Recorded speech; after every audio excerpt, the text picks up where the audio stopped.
I'm going to start with an older poem from my first book, and it's a poem that comes from the fact that I was never much of a math person. I was always very much more of an English person. And so it's a poem called The Certainty of Numbers. It's not the numbers you dislike, the 3s or 5s or 7s, but the way the answers leave no room for you. The way 4 plus 2 is always 6, never 9 or 10 or Florida. The way 3 divided by 1 is never an essay about spelunking or poached salmon, which is why you never seem to get the answer right when the algebra teacher asked, if a man floating down a river in a canoe has traveled 3 miles of a 12-mile canyon in 5 minutes, how long will it take him to complete the race? Which of course depends on if the wind resistance is 13 miles an hour and he's traveling upstream against a 2-mile-an-hour current and his arms are tired and he's thinking about the first time he ever saw Florida, which was in the 7th grade, right after his parents' divorce, and he felt overshadowed by the palm trees, neon sun visors, and cheap postcards swimming with alligators. Nothing is ever simple, except for the way the 3 looks like 2 shells washed up on last night's shore. But then sometimes it looks like a bird gently crushed on its side. And the 1, once so certain you could lean up against it like a gray fence post, has grown weary, fascinated by the perpetual itch of its own body. Even the algebra teacher, waving his formulas like baseball bats, pauses occasionally when he tells you that a 9 and a 2 are traveling in a canoe on a river in a canyon. How long will it take them to complete their journey? That is, if they don't lose their oars and panic and strike the rocks, shattering the canoe. Nothing is ever certain. We had no plan, the numbers would tell us, at the moment of our deaths. So I'm going to read a couple poems from my forthcoming book, which is a series of elegies about people who have passed away recently or who passed away when I was a kid. And the poems are all set in Indiana, which is where I'm from originally.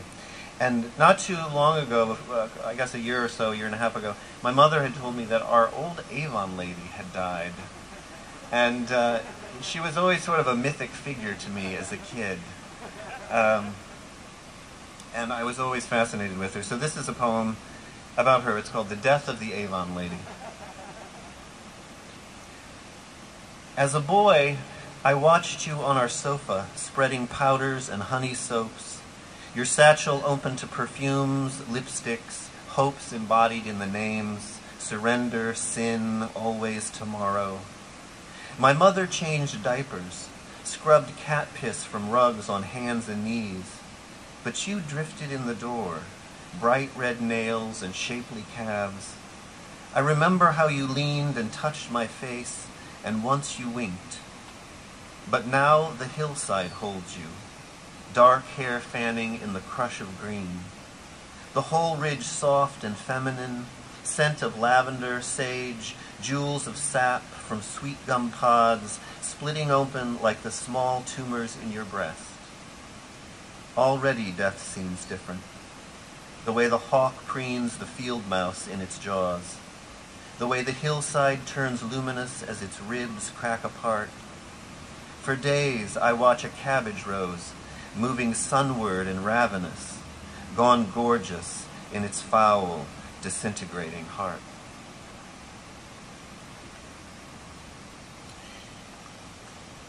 This is another elegy that's based on, when I was a kid, there was another kid who was a year older than me who lived down the road from us, who had been earlier in the day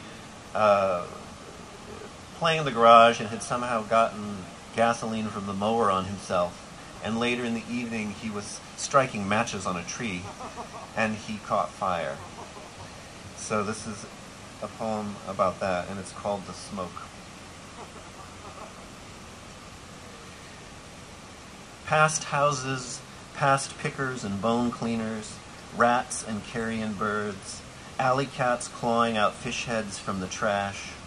The smoke rose, a black river shivering, It rose past Cherubusco and Wawasee, Goose Lake and Big Cedar, past the steer calf grinding its bud teeth and the dogs that stopped barking to sniff the air. As it traveled, it carried the boy who started it all, flames climbing his sleeve to his collar, to the baseball cap dazzling now on his head. It carried his screams past the gutted warehouse, past Max's metal, iron, and scrap.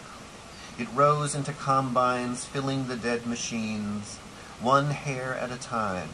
It rose with his waxen face, eyes and skin spilling into weather, fields, crops, the peach trees withering, fruit darkened, maggot at the root. It rose where nothing else could, into attic crevices, into dreams of people sleeping in their beds. It blackened the steps of the Baptist church, where later the congregation would pray for the match struck just to watch it flare in the darkness, for the way a body is lifted smoking from the grass, for the trees, how they flickered outside the window, for all that would be remembered, the dirt roads grieving, the harvest time, the sowing of the seeds, for the season they know would follow, through autumn's blazing maples, through the poplar and ash.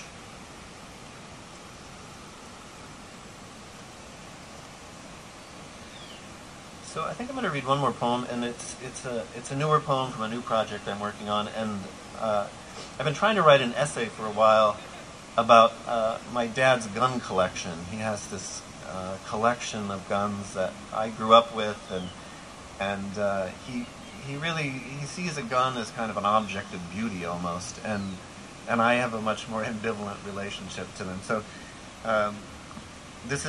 while I've been writing this essay, I actually wrote a few poems also, and this is one of those poems. It's called Litany for My Father's Guns. This one I confess my doubts to. This one calls my name. This one is immaculate and without apology. It dreams of intestines in grass. What can be said of this one with its scored barrel, its safety catch? This one moved through mangrove swamps, the Mekong River Delta. It floated down the Red River. It shot the Vietnamese. This one he used as a tent stake. This one a crutch. This one he taught the secrets of beauty. This one says dirt, dirt, dirt. This one dreams the cold rooms of winter. It remembers bear tracks, the dog's piss steaming snow. This one tastes backwash and bitter saliva. It has a rot gut strap, a gaping metal eye. It remembers how he ate the testicles and ground the snout to cheese. It says, use me. It says, please. Thank you very much.